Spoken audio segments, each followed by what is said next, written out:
Magandang gabi po sa ating lahat.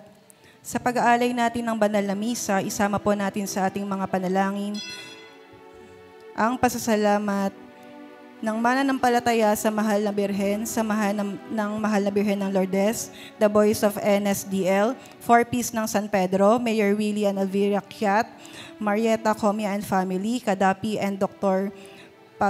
Pagolor, Maxima Perez Bagolor and Family, Leti and Lerico Angelo Santiago, Dave and Bing Cruz and Family, Dr. Clarissa Samson and Gil Cortez, Lito and Ding Samson, Angelito Principio, John and Lorenzo, San Jose and Family, Chafista Cruz and Family, Nilo and Tessie Javier and Family, Estela de la Fuente and Family, Feli Bunag and Family, Ronnie Aldana and Family, Crisanto and Alice Alcantara and Family, Ato and Evelyn Rivera and Family, Rico and Ine Coronel and Family, Maxima Mempin, Priscilla and Louis De Leon and Family, Trinidad and Family, Tessie Bernardo and Family, Melly Perez and Family, Rodel and Inday Montalban, Melanie Villegas, Corazon Guillermo, Elena Santos.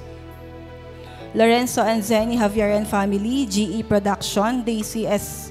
Nabe and Family, Elenita Diaz Mapanaw and Family, Carmi Coronel and Family, Arnelli Diaz and Family, John Carlo and Family, Teresita Diaz and Family, Lourdes Bebet Briones, Advincola Family, Boy and Lydia Abitong and family, Richie and Sheila Deguian family, Abe Aquino and family, Mig Juliano and family, Bong and Atet Mempin and family, Alfredo and Marilyn Hernandez and family, Felipe Perez and family, Boy and Baby Baldonado, Eddie Cruz and family, LV Coronel, JC and Rufa Sanguyo, Fermin and Sonia Polintan, Herminia Santa Maria, Pia Francisco and family, Josefina De Leon and family, Edward Del Rosario and family, Lynn Daliada and family, Ferdy Lota and Sherilyn Pabalan and family, Dali Pabalan, Sopina Perez, Rosita Del Rosario.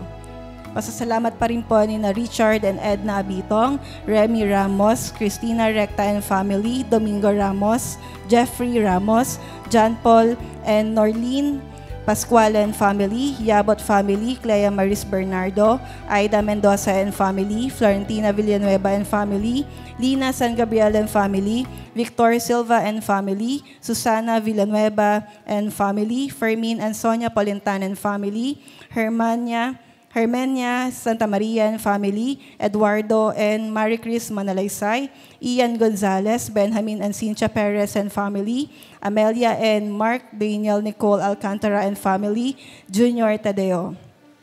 Para po sa special intention ni na Maria Golderiza Domandan, Maria Rubiriza Williams, Perliza Principio, Aaron Hamante Principio, Rachel Ann Rubio, Lolita Reyes, Puset Panghilinan, Princess Sherilyn Hernandez, Leonard De Leon, Amang Bernardo, para sa kagalingan ni Rica Escalante, Melvin Santos, Nancy Mercado, David Ariston, Epejo Sr., Sebastian Espejo, Edgar Cruz, Edgerlyn Gomez Pogel, Edita Gomez Kujamat, Alisa Manalaysay, Telma Rubio, Alfredo Evangelista, Reynaldo Reyes, Renalyn Rubio, Carmi Coronel, Maricris Izumida, Merita Perez, Rowena Lopez, Tristan Soriano, Lamberto Cruz, Emerita Ramos, and Rowena Lopez. Para sa kaluluwa nila Flaviana Nanaake, Eliseo Maria Alfredo, Julieta Crisanto, Norma Rodolfo Rogelio, Cipriano Beatriz Pablo, Portia Seferino, Anita Alfredo, Jonicio Angel Gabriel, Emilio Cornelio Antonio Olimpia, Ricardo Yalca Silvestre, Chris Jane Oscar Angelita Evangeline Antoinette, Denise Frances, Lourdes Jose Margarita Virgilio Romeo Pelagio, Luis Pablo Maria Asuncion, Yolanda Ofelia Susana Jesus, Emiliano Sr., Lourdes, Emiliano Jr., Pedro, Marcelino Vedasto Narciso Jr., Joel William, Jonicio Roy, RJ Elizabeth Gilbert, Josefino Roberto Hazuki Hilario, Leonardo Celerina Rowena Marshall Gary Armando Melissa, Urbano Gaspar Baltasar Amelia Roman Joseph Eliza, Pilar Aurelia Marciano Gloria Rosita Marcelo Domingo Donicia, Romero Sr., Crescenciano, Miguel Gregorio Jenny Alfredo Richard Edita Danilo, Leopoldo Delfina Rogelio Gemma Jose Saturnina Domingo Don, Dean Michael Jonicio Lamberto Sr., Teresita Joel Urbano, Amelia Armando Sr., Socorro Romeo Sr., Crescenciano Miguel Garjoso, Catalina Fausto, Nancy Jennifer Dolores Crisanto, Romulo Neves, Romeo Marvin, Juliet Severino Armando Benedicto, Franklin Ronel Rosalina Lamberto Enric, at para sa lahat ng mga kaluluwa na walang nakakaalala. Ikalimang linggo sa karaniwang panahon. Dahil sa sinabi ninyo, ihulog ko ang lambat. Sama-samang tanggapin natin si Jesus sa ating bangka at maglayak ng may pag-asa sa dagat ng buhay.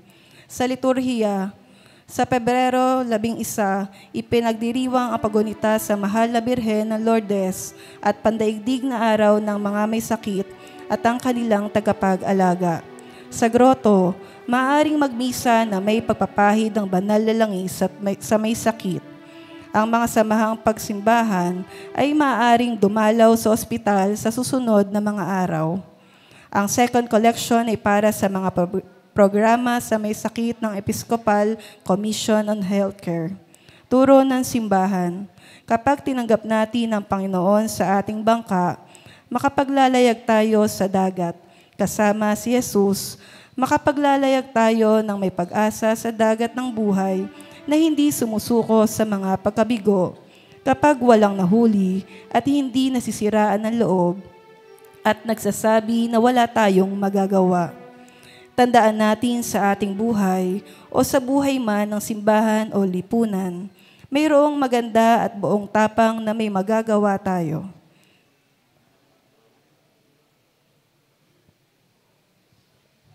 Magsitayo po ang lahat.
Sa ngalan ng Ama at ng Anak at ng Espiritu Santo. Amen. Sumainyo ang Panginoon. At sumayo rin. Mga minamahal kong kapatid, tayo nasa ika-5 linggo sa karaniwang panahon.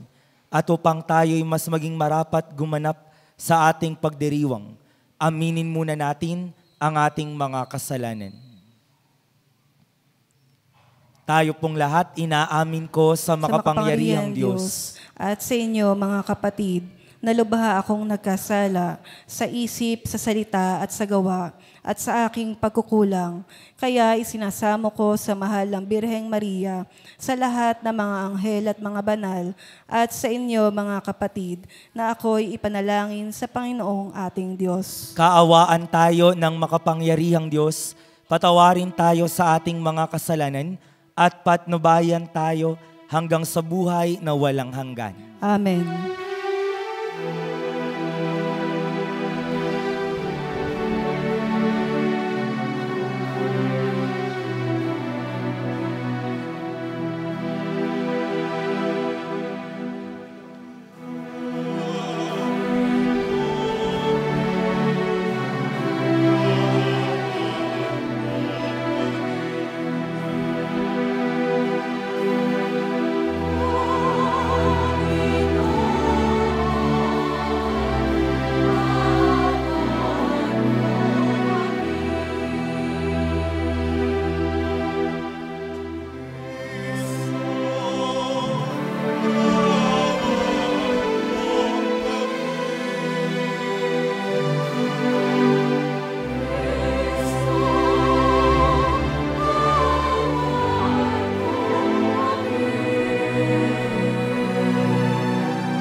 Manalangin tayo.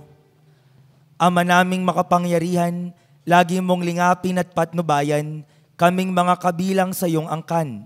Sa tanging pag-asa naming ikaw ang nagbibigay, kami tangkilikin mo at laging subaybayan. Sa pamamagitan ni Hesukristo, kasama ng Espiritu Santo, magpasawalang hanggan. Amen. Maupo po tayo. Sa unang pagbasa, isinasalaysay ni Propeta Isaías ang pagtawag sa kaniyang Panginoon. Sa pagkakarinig niya ng tinig, ay agad siyang tumugon na siya ang isugo. Ang salita ng Diyos mula sa aklat ni Propeta Isaías. Nang taong mamatay si Haring Uzias, nakita ko ang Panginoon. Nakaupo siya sa isang napakataas na luklukan. Ang laylayan ng kanyang damit ay nakalatag sa buong templo. May mga serapin sa kanyang ulunan, at bawat isa'y may 6 na pakpak. Wala silang tigil ng kasasabi sa isa't isa ng ganito: Banal, banal, banal ang Panginoong Diyos ng mga hukbo. Ang kanyang kaniningay laganap sa sanlibutan. Sa lakas ng kanilang tinig, ay nayanig ang pundasyon ng templo at ang loob nito'y napuno ng usok. Sinabi ko, kawawa ako. Marumi ang aking labi at naninirahan sa piling ng mga taong marurumi rin ang labi. Mapapahamak ako pagkat ako'y isang makasalanang nakakita sa Panginoon, ang makapangyarihang hari. Pagkatapos, may isang seraping sumipit ng baga sa dambana at lumipad na patungo sa akin. Ang baga ay diniit sa aking mga labi at sinabi, wala ka ng sala, napawi na ang mga kasalanan mo. Narinig ko ang tinig ng Panginoon. Sino ang aking ipadadala? Sino ang aming susuguin? Sumagot ako, narito po ako. Ako ang isugo niyo. Ang salita ng Diyos. Salamat sa Diyos. Poon kita'y pupurihin sa harap ng mga anghel.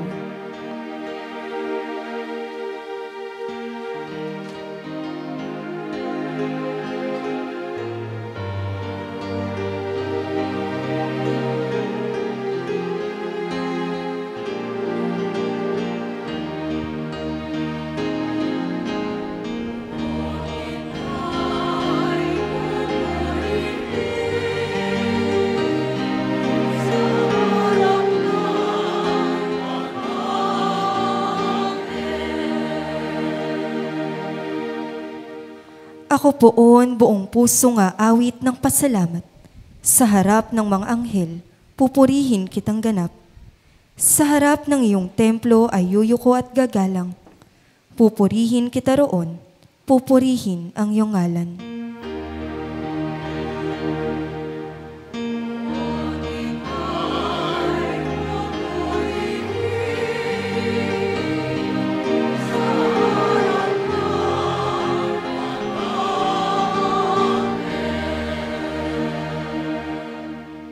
Dahilan sa pag-ibig mo at sa iyong katapatan, ika'y tunay na dakila, pati iyong kautusan.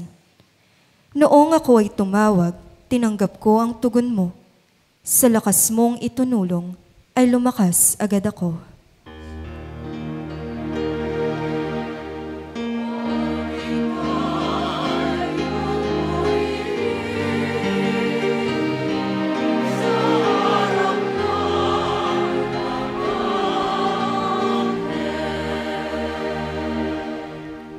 Dahilan sa pangako mong narinig ng mga hari, pupurihin ka ng lahat at ika'y ipagbubunyi. Ang lahat ng ginawa mo ay kanilang aawitin, at ang kadakilaan mo ay kanilang sasambitin.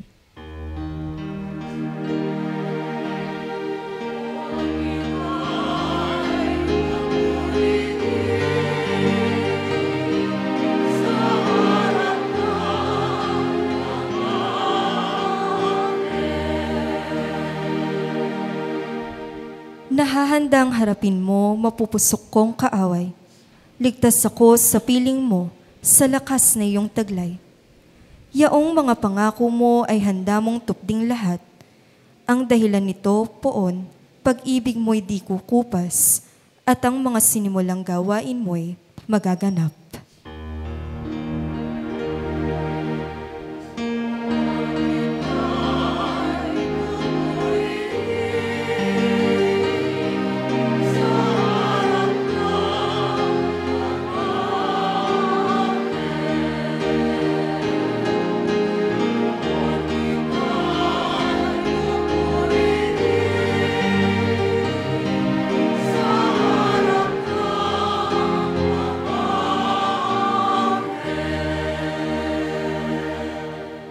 Sa ikalawang pagbasa, isinasalaysay ni San Pablo ang pagkatawag sa kanya ng Panginoon. Bagamat huli siyang tinawag, iisa pa rin ang kanilang ipinangangaral. Ang salita ng Diyos mula sa unang sulat ni Apostol San Pablo sa mga taga-Korinto. Mga kapatid, ibinigay ko sa inyo itong pinakamahalagang aral na tinanggap ko rin. Si Kristo'y namatay dahil sa ating mga kasalanan, bilang katuparan ng nasasaad sa kasulatan. Inilibing siya at muling nabuhay sa ikatlong araw. Ayon din sa kasulatan, siya'y napakita kay Pedro, saka sa 12. Pagkatapos, napakita siya sa mahigit na 500 kapatid na nagkakatipon. Marami sa kanila'y buhay pa hanggang ngayon, bagamat patay na ang ilan. At napakita rin siya kay Santiago, saka sa mga apostol na sama-sama noon.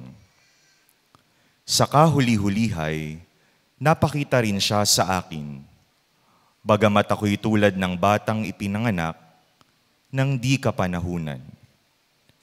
Kaya't maging ako o sila, ito ang ipinangangaral namin at ito ang pinananaligan ninyo. Ang salita ng Diyos. Salamat sa Diyos. Tumayo po tayo.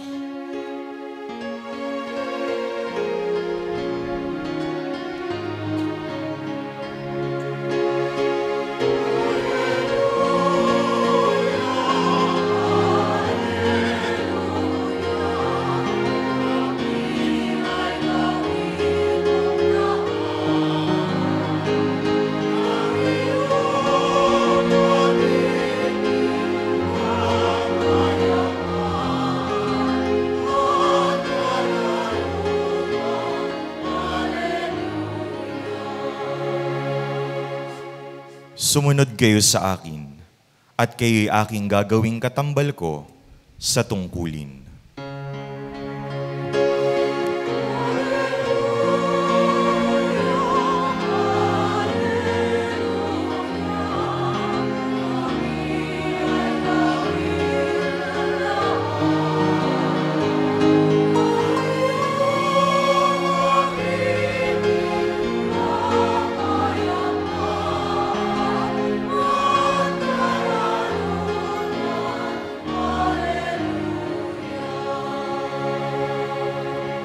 Sa mabuting balita, isinasalaysay ang pagtawag sa unang 4 na alagad upang maging mga mamamalakaya ng tao. Sumainyo ang Panginoon. At sumayo rin. Ang mabuting balita ng Panginoon ayon kay San Lucas. Papuri sa iyo, Panginoon. Noong panahong iyon, nakatayo si Jesus sa baybayin ng lawa ng Genesaret. Pinagkalipumpunan siya ng napakaraming tao na ibig makarinig ng salita ng Diyos. May nakita siyang 2 bangka sa baybayin, nakalunsad ng mga mangingisda at naguhugas ng lambat. Lumulan siya sa isa sa mga bangka at tiniling kay Simong may-ari nito na ilayo ng kaunti sa tabi. Naupo siya sa bangka at nangaral sa mga tao. Pagkatapos niyang magsalita ay sinabi kay Simon, "Pumalaot kayo at ihulog ang mga lambat upang manghuli." Sumagot si Simon, "Guro, magdamag po kaming nagpagod at wala namang nahuli. Ngunit dahil sa sinabi niyo, ihuhulog ko ang mga lambat. Gayon nga ang ginawa nila, at sa dami ng huli ay halos masira ang lambat. Kaya't kinawayan nila ang mga kasamahan na nasa ibang bangka upang patulong. At lumapit naman ang mga ito. Napuno ang dalawang bangka na halos lumubog.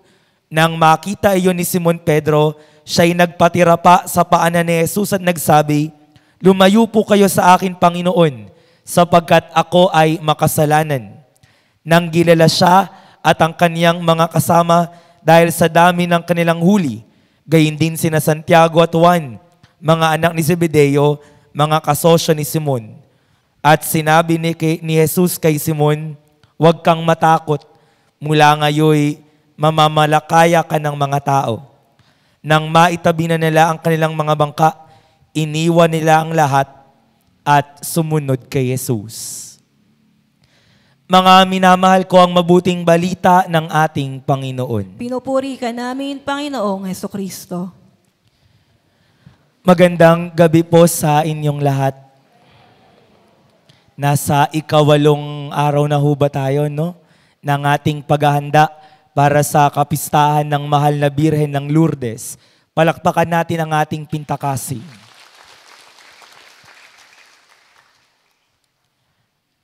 Have you ever experienced the feeling of being inadequate? The feeling that there is something lacking? Yun bang pakiramdam na ikaw ay kulang at kapos? Because this feeling is the pervading theme in our set of readings today, Fifth Sunday in Ordinary Time. Yung feeling na ako ay kapos, yung feeling na ako ay kulang. Alam ko na iintindihan nyo yan. Yung ginawa mo yung lahat, pero kulang. Yung pinag-igi mo, pero talo pa rin. Yung pinagbuti mo, pero hindi ka na-appreciate. Yung ginalingan mo, pero bigo pa rin. The feeling of being inadequate. The feeling of being unworthy. Kulang na kulang, kapos na kapos. In our first reading today, from the book of the prophet Isaiah, sabi ng Panginoon sa propeta, "Gagawin kitang tagapagsalita ng aking salita."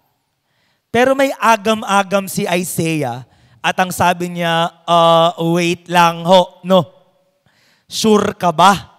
Kasi yung bibig ko madumi at yung lumalabas sa bibig ko ay marumi rin. Kung ako ay gagawin mong tagapagsalita ng iyong salita, baka may ibang worthy candidate, hindi ako. Kasi uulitin ko sa iyo, Panginoon, marumi ang aking labi. It is tantamount in saying, Isaiah speaking to the Lord, I am inadequate. I am unworthy. Hindi ako karapat-dapat sa misyon na binibigay mo. Saint Paul, in our second reading today, from his first letter to the Corinthians, have the same sentiment. Sabi niya dito sa ating pangalawang pagbasa, nagpakita ang Diyos sa lahat ng apostol. Sa kahuli-hulihan, dun lang siya nagpakita sa akin. Ni hindi nga ako karapat-dapat na apostol. Bakit? Sabagat dati akong tagapag-usig. Ngayon, mangangaral, baka walang maniwala sa akin. Jesus, sure ka ba na gagawin mo kung tagapangaral? Dati akong nanghuhuli, ngayon kakampi. Dating nangkukulong, ngayon magpapangaral. Dating nananakit ng naniniwala sa'yo, ngayon ipangangaral ka. Baka walang maniwala kasi mukha akong balimbing. Mukha akong unyango. Dating kalaban, ngayon kakampi.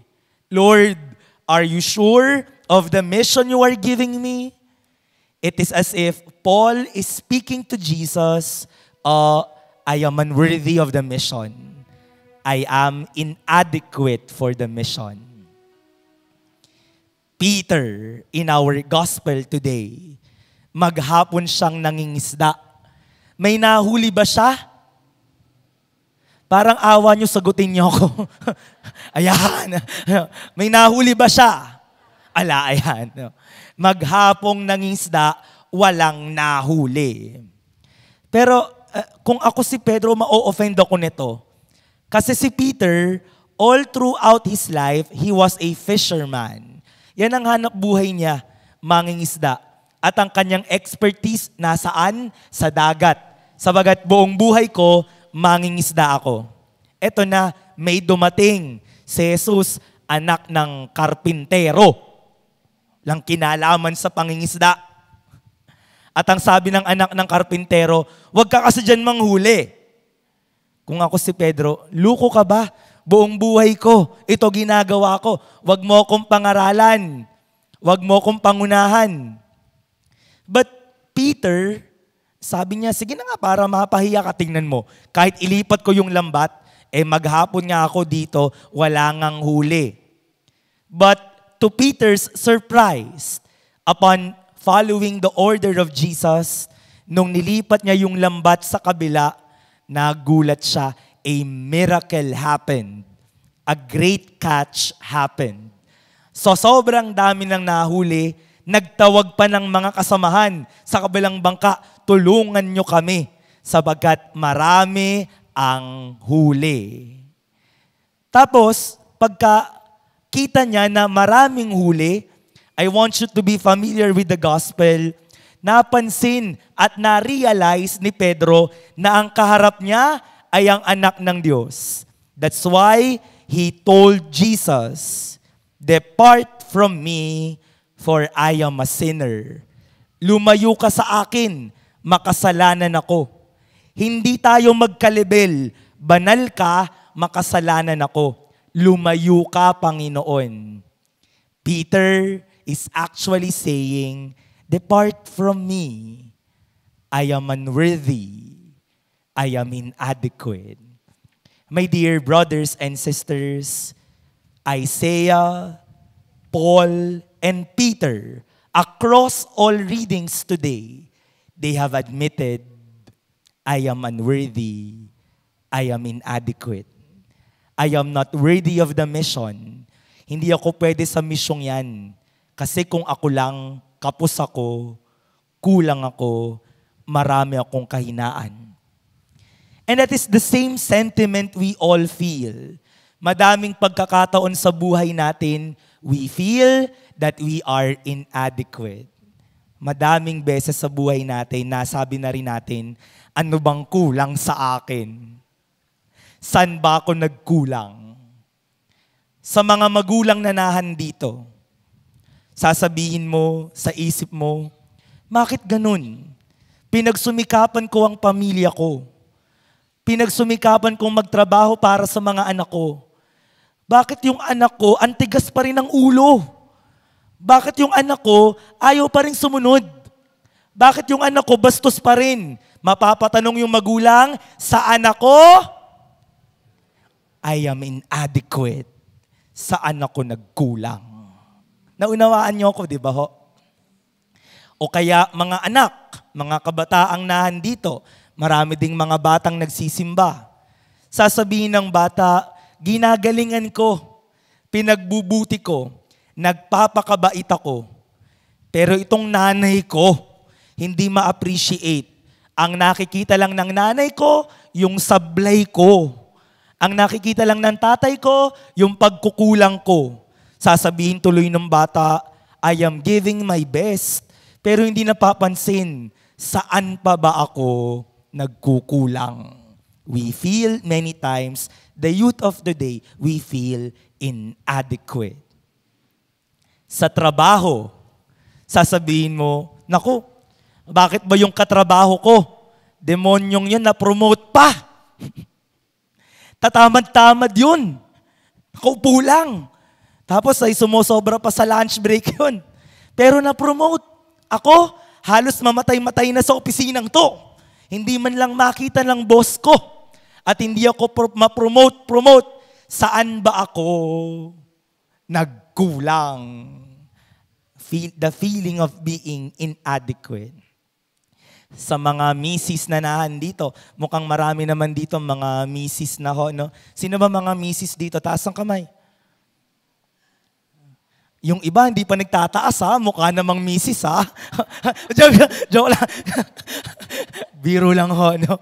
Oh, sa mga misis na nandito, ito example lang ha. Huwag naman magagalit mga lalaki ho, no? Oh, di ba ho, minsan naranasan na ninyo na yung mister nyo ng babae. Naranasan nyo ba?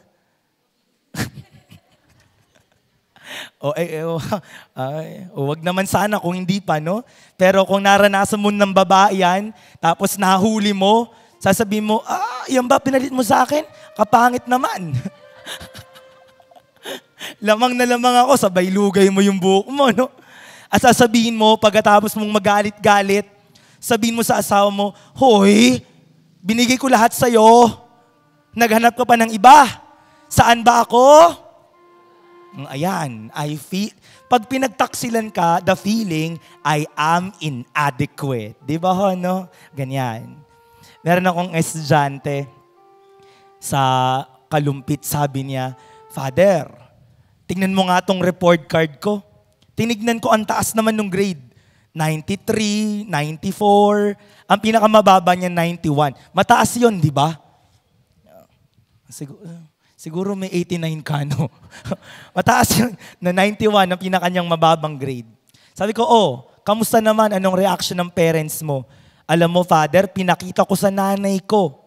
Sabi ng nanay ko sa akin, okay naman, pero bawi ka pa sa susunod. Bawi pa sa susunod? Ano kayang bawi pa? 94 na to, Father. Sabi tuloy ng bata, ano pa ba kulang? Ano pa ba kulang? Nagpuyat na ako, nagsumikap na ako, kulang pa rin para sa kanyang nanay. Sabi niya, I feel inadequate. Nag-uwi siya ng award, may medal. Sabi ng nanay niya sa kanya, isa lang? Ay. Ilang kaya gusto ng nanay ko? 4? No? Sabi tuloy ng bata, ano ba yan?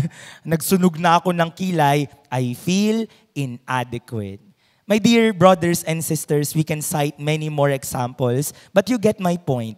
Like Isaiah, Paul, and Peter, many times in our lives, we feel we are inadequate. But I will tell you one secret today. Only those who will admit that they are inadequate, only those people will receive help from God. Sapagat ang taong mababa ang loob, yun lang ang kayang umamin na inadequate siya. Ang taong mayabang, he will always say, I am overqualified. Ang taong mayabang, laging sasabihin, I am so adequate. Kaya nga maraming mga tao nagmamarunong at naggagaling-galingan. Alam mo ba yan? Alam ko. Kaya mo ba yan? Kaya ko. Hindi naman alam, hindi naman kaya. Kaya kapag binigay yung trabaho sa kanya, dahil nagmamagaling ka lang, kapag bigay na ng resulta, ano ang resulta? Sablay! Paano nagmagaling ka lang? Nagmarunong ka lang. You feel you are overqualified. You feel you are so adequate. Only those who will admit that they are inadequate will receive help from Jesus. When we say, I am inadequate, we give space for the grace of God to move in our life. Kapag sinabi natin, hindi ko alam, hindi ko kaya, ibig sabihin yan, it is tantamount in saying, hindi ko po kaya, Panginoon, tulungan mo ko. And I will tell you the beauty in the stories we have heard today. Pagkatapos sabi ni Isaiah na hindi ako karapat-dapat, a miracle happened. May serapin na dumating na may daladalang baga.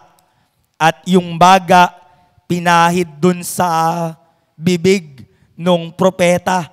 Sabi dito, wala ka ng sala, napawi na ang mga kasalanan mo. After his admission that I am inadequate, God intervene and make him a possible candidate to be a prophet. Sabi pa nga niya dito, sino ba ipapadala ko? Sino susuguin ko? Yung naunang tumanggi, pero ngayon dahil sa tulong ng Diyos, sumagot pa, ako na ho, narito ako na ang isugo nyo. Beautiful. Because of God's intervention, he was made worthy. Paul, he admitted, I am inadequate. Kulang ako. But God intervened. At ang sabi dito, nagpagal ako ng higit kesa kanino man sa kanila. Bagamat hindi ito sa sarili kong kakayahan, kundi sa tulong ng Diyos sa akin. It is the grace of God that strengthened me. My dear brothers and sisters, after admitting that I am inadequate, God intervened and Paul became equipped for the mission. Peter, upon admission, I am inadequate, I am a sinner. Sabi ng Panginoon, gagawin kitang mamamalakayan ng tao. Sabi ni isang isda nga, wala akong mahuli. Tao pa. Sabi ng Panginoon, huwag kang matakot. Akong bahala sa'yo. God intervened. My dear brothers and sisters, many times in our life, we feel we are inadequate. Do you want a miracle to happen? Para tayong si Pedro Maghapon tayong nangingisda, wala tayong mahuli. Binibigay ko yung best ko, pero walang resulta. Napapakanta na lang tayo ng, I did my best, but I guess my best wasn't good enough. Ganyan ang ginagawa ni Pedro. Maghapon naman ako ng isda, wala akong nahuli. Parang nagpapagod ako sa wala. Parang nagpapagal ako sa wala. At maraming pagkakataon, yan ang karanasan natin. And so I invite you today, mga deboto ng mahal na Birhen ng Lourdes, itaas natin sa Panginoon lahat ng mga hindi natin kaya, all our inadequacies, lahat ng mga hindi natin alam. Sabagat ang patrona na ating sinusundan, ang mahal na Birhen ng Lourdes, ang mahal na Birheng Maria, she also admitted, I am inadequate. Nagpakita ang anghel sa kanya, sabi, magiging nanay ka ng Diyos. Sabi ba ni Maria, deserve. Ako talaga yan. Sino ba sinabi ni Maria? Hindi. Ang sabi niya, sure ka ba? Kasi wala naman akong relasyon sa lalaki. Sabi ng anghel ng Panginoon, hindi, sure ako. Ang sabi ni Maria, right choice. Ganun ba sabi niya? Good choice. Best choice talaga ako. Hindi. Sabi niya, ako'y alipin ng Panginoon. By saying that she was a servant, she was also admitting, I am inadequate. Alipin lang ako. Hindi ako master. Hindi ako princess. Hindi ako queen. Alipin lang. I am inadequate. Tayong mga deboto ng mahal na Birhen na Maria, sana ganun din ang mentalidad natin. Hindi tayo nagmamarunong. Hindi tayo nagmamagaling. Itinataas natin sa Panginoon, Lord, ito yung mga hindi ko alam, ito yung mga hindi ko kaya. These are my inadequacies. May you always help me. May the grace of God always strengthen me. Give me your grace, give me your blessing. Sa maraming pagkakataon, sana mapatunayan nyo yan sa inyong mga buhay. Ito hong prinsipyong ito malapit sa akin. Sabagat lagi kong sinasabi sa sarili ko, I am inadequate. Nung inoordinahan ako bilang pari, habang nakadapa sa katedral sa Malolos, nag-iisip ako, hindi naman ako banal. Hindi rin ako pinakamabait. Hindi rin ako pinakamatalino. Pero inoordinahan ako. I feel so inadequate in front of the Lord. Pero sabi ko, sige, magpapa-ordain. Ikaw naman bahala. Bagamat marami akong kahinaan, ikaw naman bahala. Nung ina-announce na ni Bishop Jose, mamaya pa na ang kanyang kaluluwa, nag-ordina sa akin ang mga assignment. Sabi ko, sana ma-assign lang ako sa yung simple lang para madali sanang pakisamahan yung mga tao, ganyan. Huwag muna sa mga bayan kasi mahirap sa bayan. Malalaki yung simbahan doon. Hindi ko siguro kaya. I feel so inadequate. Nung binibigay na yung assignment, ang unang assignment ko sa National Shrine sa Fatima sa Valenzuela. Sabi ko, ako sa barangay lang ako eh. Napunta pa ako sa National Shrine. Sabi ko, naku, ano kayang gagawin ko dito? I feel so inadequate. But God gave me the grace I need. Napagtagumpayan ko yon. 3 taon ako doon. Pagkatapos maglilipatan na ng General Reshuffle. Saan kaya ako mapupunta? Sabi, sa seminaryo daw. Naku po, sa seminaryo, na hindi nga ako model para sa mga nag-aaral. Ni magsapatos, di ko magawa. Paano ako magiging model dyan? Ano tuturo ko dyan? Lokohan. Tuturo ko dyan. Tapos, ang ibibigay pang posisyon ay tungkol sa paghawak sa pera. Naku po, naipasa ko lang yung mata. Anong gagawin ko dito? Pero nakaka3 taon na yon. Mula nang madestino ako dyan. At kahit nasa kabila ng pag-amin ko, hindi ko kaya, hindi ko alam, I am inadequate for the mission. But God continuously, He gives me graces I need para to fulfill my mission. Itong pinag-uusapan natin, naramdaman ko at buhay sa aking buhay pagkapari. At sana yan din ang maging working paradigm natin. Hindi tayo mahusay, hindi tayo magaling. Maraming aspeto sa buhay natin, kailangan natin ng tulong. Iangat natin sa Panginoon. Yun lang mababa ang loob, ang tutulungan ng Diyos. Isaiah, Paul, and Peter, after admitting we are inadequate, Isaiah became one of the greatest prophets in Israel. One of the major prophets.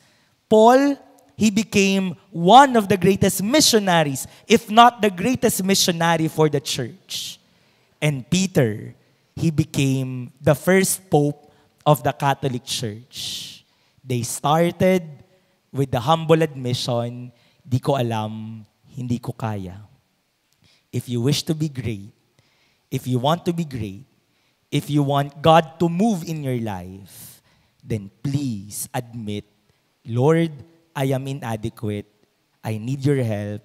I need your grace. Come and save me.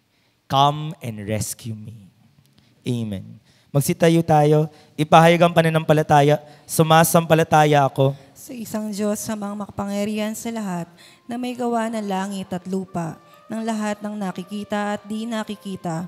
Sumasampalataya ako sa isang Panginoong Hesukristo, bugtong na anak ng Diyos, sumilang sa Ama bago pa nagkapanahon, Diyos buhat sa Diyos, liwanag buhat sa liwanag, Diyos na totoo buhat sa Diyos na totoo, sumilang at hindi ginawa, kaisa ng Ama sa pagka-Diyos, at sa pamagitan niya ginawa ang lahat. Dahil sa ating pawang mga tao at dahil sa ating kaligtasan, siya ay nanaog mula sa kalangitan. Nagkatawang tao siya lalang ng Espiritu Santo kay Mariang Birhen at naging tao. Ipinako sa krus dahil sa atin. Nagpakasakit sa hatol ni Poncio Pilato, namatay at inilibing. Muli siyang nabuhay sa 3 araw ayon sa banal na kasulatan. Umakyat siya sa kalangitan at tumuklok sa kanan ng Amang may kapal. Paririto siya muli na may dakilang kapangyarihan upang hukuman ang mga buhay at mga patay. Sumasampalataya ako sa Espiritu Santo, Panginoon at nagbibigay buhay, na nanggagaling sa Ama at sa Anak. Sinasamba siya at pinararangalan, kaisa ng Ama at ng Anak. Nagsalita siya sa pamamagitan ng mga propeta. Sumasampalataya ako sa isang banal na simbahang Katolika at Apostolika, gayon din sa isang binyag, sa ipagpapatawad ng mga kasalanan, at hinihintay ko ang muling pagkabuhay ng nangamatay at ang buhay na walang hanggan. Amen. Sa bawat panalangin nating itutugon, Panginoon, tanglawan kami ng iyong liwanag. Panginoon, tanglawan kami ng iyong liwanag. Para sa banal na papa at mga obispo na tinawag ng Diyos na mamalakaya ng tao upang manatili sila sa pag-asa at patuloy na ihatid ang mabuting balita, dumalangin tayo sa Panginoon. Panginoon, tanglawan mo kami ng iyong liwanag. Para sa mga misyonero ng mabuting balita, upang marating nila ang mga sulok ng daigdig, dumalangin tayo sa Panginoon. Panginoon, tanglawan kami ng iyong liwanag. Para sa mga tinawag ng Panginoon sa pagkapari at buhay relihiyoso, upang kanilang karanasan kay Kristo ang maging bukal ng kanilang lakas, pag-asa at katapatan sa tawag ng Diyos, dumalangin tayo sa Panginoon. Panginoon, tanglawan kami ng iyong liwanag. Para sa mga nahihirapan at mga salat sa buhay, upang sa pakikinig nila sa mabuting balita, sila ay sumagana, dumalangin tayo sa Panginoon. Panginoon, tanglawan kami ng iyong liwanag. Para sa ating nakapakinig ng mabuting balita, upang maging misyonero tayo ng pananampalataya, dumalangin tayo sa Panginoon. Panginoon, tanglawan kami ng iyong liwanag. Para sa mga kapatid nating yumao, upang hihatid sila ng kanilang pagtugon sa paanyaya ni Kristo sa buhay sa kabila, dumalangin tayo sa Panginoon. Panginoon, tanglawan kami ng iyong liwanag. Sa katahimikan, nilapit natin sa Diyos ang ating mga pangangailangan. Amang mapagmahal, dinggin ng aming panalangin, tulungan mo kaming makatugon sa tawag ng iyong anak na aming Panginoon ngayon at magpas sa walang hanggan. Amen. Maupo po tayo.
Tumayo po tayo. Manalangin kayo mga kapatid upang ang paghahain natin ay kalugdan ng Diyos amang makapangyarihan. Tanggapin nawa ng Panginoon itong paghahain sa iyong mga kamay, sa kapurihan niya at karangalan, sa ating kapakinabangan at sa buong sambayanan niyang banal. Ama naming lumikha, ang pagkait inuming narito ay iyong ginawa upang mapalakas kaming mga mahihina. Pagkaloob mong ito ay aming mapagsaluhan bilang pagkinabang sa buhay mong pang magpakailanman sa pamamagitan ni Kristo kasama ng Espiritu Santo magpasawalang hanggan. Amen. Sumainyo ang Panginoon. At sumayo rin. Itaas sa Diyos ang inyong puso at diwa. Itinaas na namin sa Panginoon. Pasalamatan natin ang Panginoong ating Diyos. Marapat na siya ay pasalamatan. Ama naming makapangyarihan, tunay ngang marapat na ikaw ay aming pasalamatan. Sa iyong kagandahang loob kami iyong ibinukod upang iyong maitampok sa kadakilaan mong lubos. Kahit na ikaw ay aming tinalikdan, dahil sa aming pagkasalawahan, gumawa ka pa rin ng magandang paraan na may manguna sa amin para ikaw ay balikan. Kaya't ang iyong minamahal na anak ay naging isa sa mga taong hamak upang may kapwa kaming makapagligtas sa aming pagkapahamak at pagkaligaw ng landas. Kaya kaisa ng mga anghel na nagsisiawit ng papuri sa iyo nang walang humpay sa kalangitan, kami nagbubunyi sa iyong kadakilaan.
Lumuhod po tayo.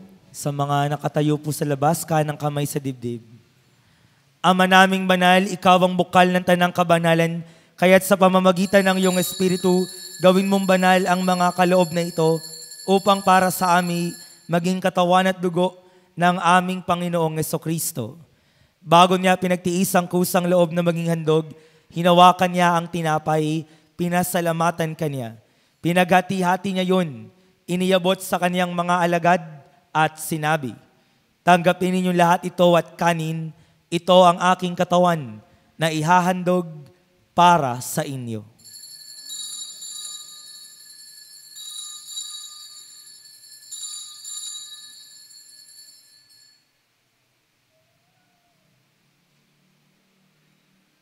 Gayun din naman noong matapos ang hapunan, hinawakan niya ang kalis, muli kanyang pinasalamatan. Iniabot niya ang kalis sa kanyang mga alagad at sinabi, tanggapin ninyong lahat ito at inumin. Ito ang kalis ng aking dugo, ng bago at walang hanggang tipan. Ang aking dugo na ibubuhos para sa inyo at para sa lahat, sa pagpapatawad ng mga kasalanan, gawin ninyo ito sa pag-alaala sa akin.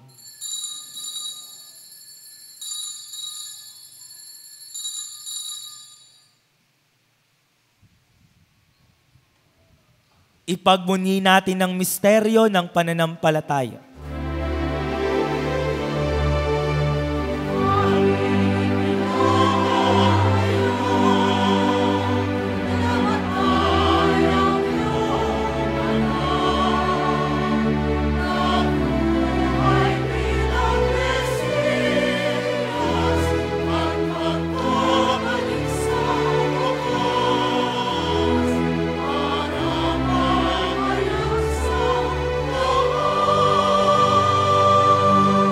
Ama, ginagawa namin ngayon ang pag-alaala sa pagkamatay muling pagkabuhay ng iyong anak, kaya't iniaalay namin sa iyo ang tinapay na nagbibigay buhay at ang kalis na nagkakaloob ng kaligtasan. Kami nagpapasalamat dahil kami iyong minarapat na tumayo sa harap mo para maglingkod sa iyo. Isinasamo namin kaming magsasalo-salo sa katawan at dugo ni Kristo ay mabuklod sa pagkakaisa sa pamamagitan ng Espiritu Santo. Ama, lingapin mo ang iyong simbahan na laganap sa buong daigdig. Puspusin mo kami sa pag-ibig. Kaisa ni Francisco na aming Papa, Dennis na aming Obispo, at ng Tanang Kaparian. Alalahanin mo rin ang mga kapatid naming nahimlay nang may pag-asang sila'y muling mabubuhay, gayon din ang lahat ng mga pumanaw. Kaawaan mo sila at patuloyin sa iyong kaliwanagan. Kaawaan mo pagindapating kaming lahat na makasalo sa iyong buhay na walang wakas. Kaisa ng mahal na Birheng Maria, Ina ng Diyos, ni San Jose, kanyang kabiyak ng puso, kaisa ni San Pedro at ng mga apostol, at ng lahat ng mga banal na namuhay dito sa daigdig ng kalugod-lugod sa iyo, maipagdiwang nawa namin ang pagpupuri sa ikararangal mo sa pamamagitan ng iyong anak na aming Panginoong Heso Kristo.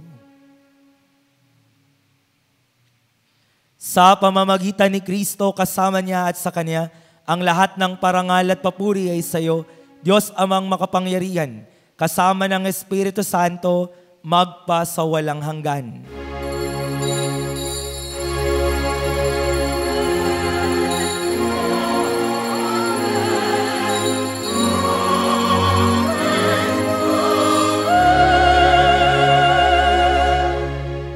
Sama-sama tayong tumawag sa Diyos na ating Ama.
Hinihiling namin kami adya sa lahat ng masama, pagkalooban ng kapayapaan na araw-araw iligtas sa kasalanan, ilayo sa kapahamakan, samantalang aming pinananabikan ang dakilang araw ng pagpapahayag ng tagapagligtas naming si Yeso Kristo.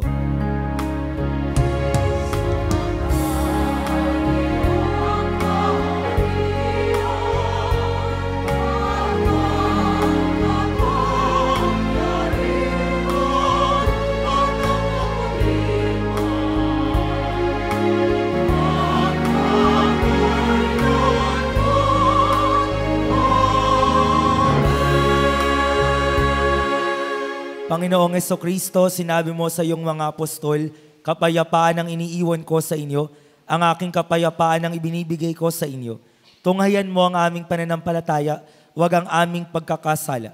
Pagkalooban mo kami ng kapayapaan at pagkakaisa ayon sa iyong kalooban, kasama ng Espiritu Santo, magpa sa walang hanggan. Amen. Ang kapayapaan ng Panginoon ay palaging sumainyo. At sumayo rin. Magbigayan kayo ng kapayapaan sa bawat isa.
Narito si Kristo ang daan, katotohanan at ang buhay. Mapalad ang mga inaanyayahan sa kaniyang banal na piging. Panginoon, hindi ako karapat-dapat na magpatuloy sa iyo, ngunit sa isang salita mo lamang ay gagaling na ako.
Meron tayong second collection. Kanta pa po kayo. Second collection.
Announcement, bukas po, ika-10 ng Pebrero, magkakaroon po ng misa at banal na misa, ika-6 ng hapon, samantalang alas 5 naman ng hapon ang Rosario at Novena.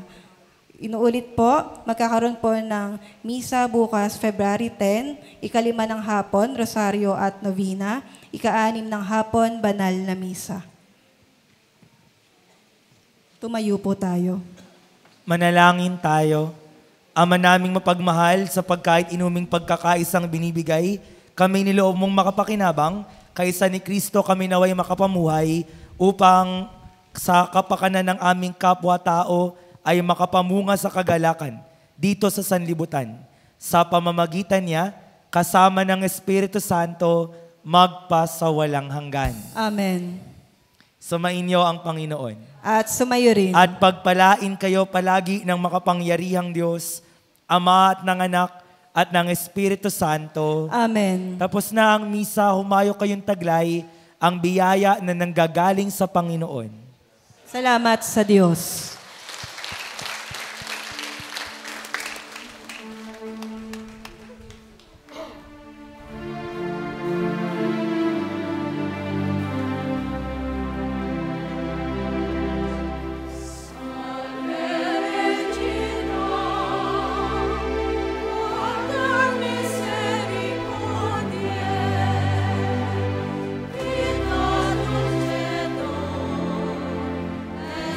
Nos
Ora pro nobis sancta Dei Genetrix.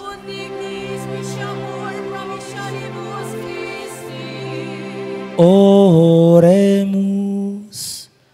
Omnipotens sempiterne Deus, qui gloriosae Virginis Matris Mariae, corpus et animam, ut dinium Filii habitaculum efficie mereretur, Spiritus Sancti cooperante preparasti, daut cuius commemoratione leitamur, eius pia intercessione ab instantibus malis, et a morte perpetua liberemur, per iumdem Christum Dominum nostrum.